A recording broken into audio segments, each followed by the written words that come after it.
Hello friends, learning English class के 4th episode में मैं विवेक जोशी आपका स्वागत करता हूं। पिछले पार्ट में हमने सीखा था word making and syllables. What is word, how to make words and what is syllables. इस भाग में हम सीखेंगे about sentence. What is sentence, how to make correct sentence, what is the structure of sentence, how to identify subject and verb in a sentence। तो वाक्य क्या होता है, वाक्य कैसे बनता है, वाक्य की संरचना क्या होती है और किसी भी वाक्य में से सब्जेक्ट और वर्ब को कैसे छांटना है, इन सब का हम इसमें अध्ययन करेंगे। आप जानते हैं कि वाक्य हमारे लिए सबसे ज़्यादा आवश्यक होते हैं और यह भाषा का सबसे महत्वपूर्ण भाग होता है। अपने विचारों को व्यक्त करने के लिए या दूसरे विचारों को सुनकर समझने के लिए हमें सेंटेंस की ज़रूरत होती है। ये सेंटेंस हमारे लिए महत्वपूर्ण होते हैं और यही हमारी गलतियाँ भी होती हैं। हम कई प्रकार के वाक्यों का प्रयोग भी करते हैं। तो आइए दोस्त, आज हम वाक्यों के बारे में सीखें कि किस प्रकार से वाक्य बनाए जाते हैं। व्हाट इज सेंटेंस, सेंटेंस क्या होता है? A group of words which makes a complete sense is called a sentence. A group of words which makes a complete sense is called a sentence। शब्दों का वह समूह जिसका कोई पूर्ण अर्थ हो वह वाक्य कहलाता है। तो हम जानते हैं कि शब्दों के समूह से वाक्य बनता है और शब्दों का समूह ऐसा होना चाहिए जिसका कोई अर्थ हो।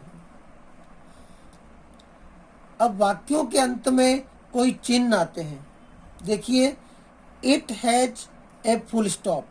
वाक्य के अंत में या तो फुल स्टॉप आता है और या it has a question mark, इसके अंत में क्वेश्चन मार्क आता है, और या it has a mark of exclamation, या इसके अंत में आश्चर्यबोधक चिन्ह आता है। एग्जाम्पल देखिए अब, Krishna respect his elders. Krishna respects his elders. तो कृष्णा अपने से बड़ों का सम्मान करता है। हमने वाक्य बनाया, देखिए इसमें कृष्णा, इसमें शब्दों का समूह पहला है शब्द कृष्णा, दूसरा शब्द है रेस्पेक्ट, तीसरा है हिज और चौथा है एल्डर्स। तो 4 वर्ड मिलकर के एक सेंटेंस की रचना करते हैं। तो ये एक वाक्य बनता है। अब सेंटेंस बनाने का एक स्ट्रक्चर होता है, इसे कहते हैं सेंटेंस स्ट्रक्चर। देखिए उसमें आते हैं सब्जेक्ट, वर्ब और ऑब्जेक्ट।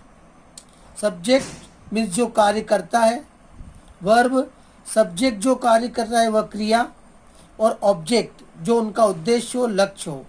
अब देखिए subject, subject is a person और थिंग परफॉर्मिंग द एक्शन। तो वह व्यक्ति या वस्तु जो कार्य करता है सब्जेक्ट कहलाता है।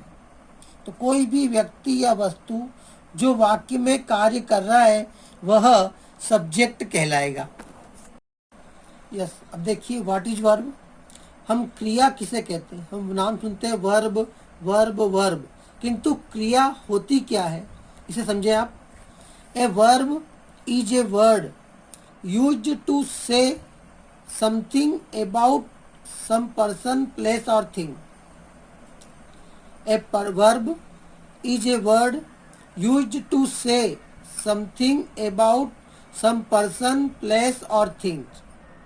तो क्रिया वह शब्द है जिससे किसी व्यक्ति, स्थान अथवा वस्तु के बारे में या संबंध में कुछ करने, बताने अथवा होने का बोध होता है। अपने सिंपल भाषा में कहे तो सब्जेक्ट के द्वारा किया जाने वाला कार्य वर्ब कहलाता है। सब्जेक्ट के द्वारा किया जाने वाला कार्य वर्ब होता है।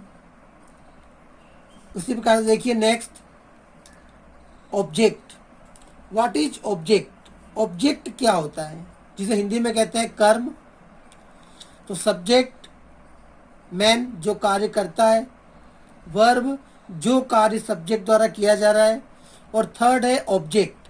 तो ऑब्जेक्ट कहते हैं एन एम आर पर्पज, जो कार्य करने का सब्जेक्ट का उद्देश्य हो वह उसका ऑब्जेक्ट कहलाता है, जिसे लक्ष्य या उद्देश्य कहते हैं।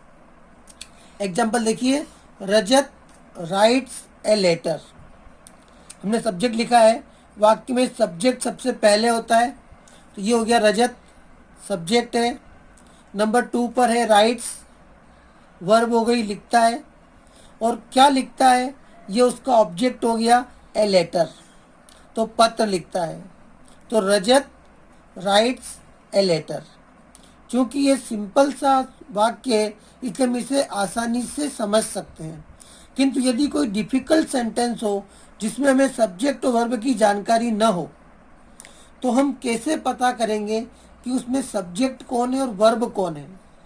तो इसके लिए आप देखिए, identify subject and verb in a sentence. किसी भी वाक्य में सब्जेक्ट और क्रिया को पहचानना, कि किस प्रकार से सब्जेक्ट में, वाक्य में से सब्जेक्ट और वर्ब को छांटा जाता है, खोजा जाता है। नंबर 1, सब्जेक्ट छांटने के लिए, to find the subject in the sentence ask a question of who in the verb.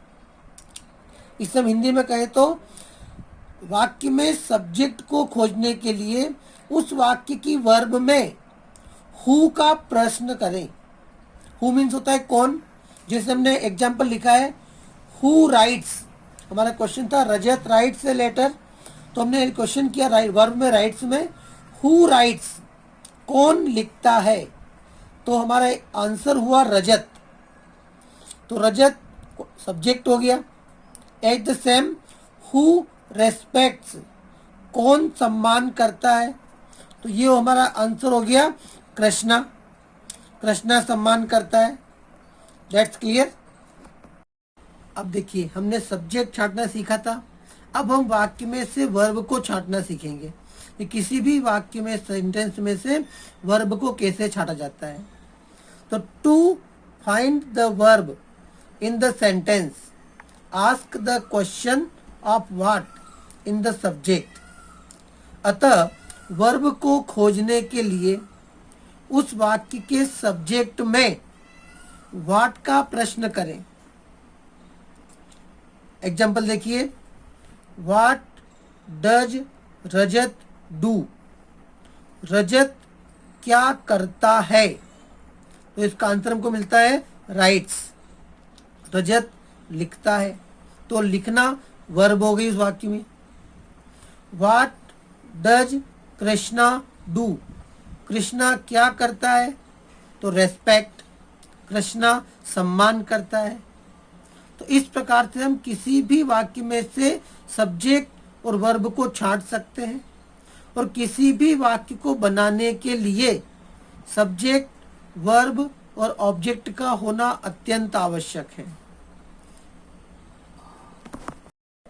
Hello friends, इस 4th एपिसोड में आपने वाक्यों के बारे में सीखा कि व्हाट इज सेंटेंस, वाक्य क्या होता है, वाक्य, सही वाक्य कैसे बनाया जाता है, वाक्य के स्ट्रक्चर क्या होते हैं, किसी भी वाक्य में से सब्जेक्ट और वर्ब को कैसे पहचाना जाता है। मुझे उम्मीद है आपने आज वाक्य का एक सबसे महत्वपूर्ण भाग सीखा होगा, जो वाक्य का बेसिक भी कह सकते हैं। अगले पार्ट में हम काइंड्स ऑफ सेंटेंस के बारे में सीखेंगे। यदि अगर इस पार्ट में आपने कुछ अच्छा सीखा है और आपको समझ में आया है तो प्लीज़ आप इस चैनल को सब्सक्राइब करें, लाइक करें, कमेंट करें और शेयर करें। Thank you very much.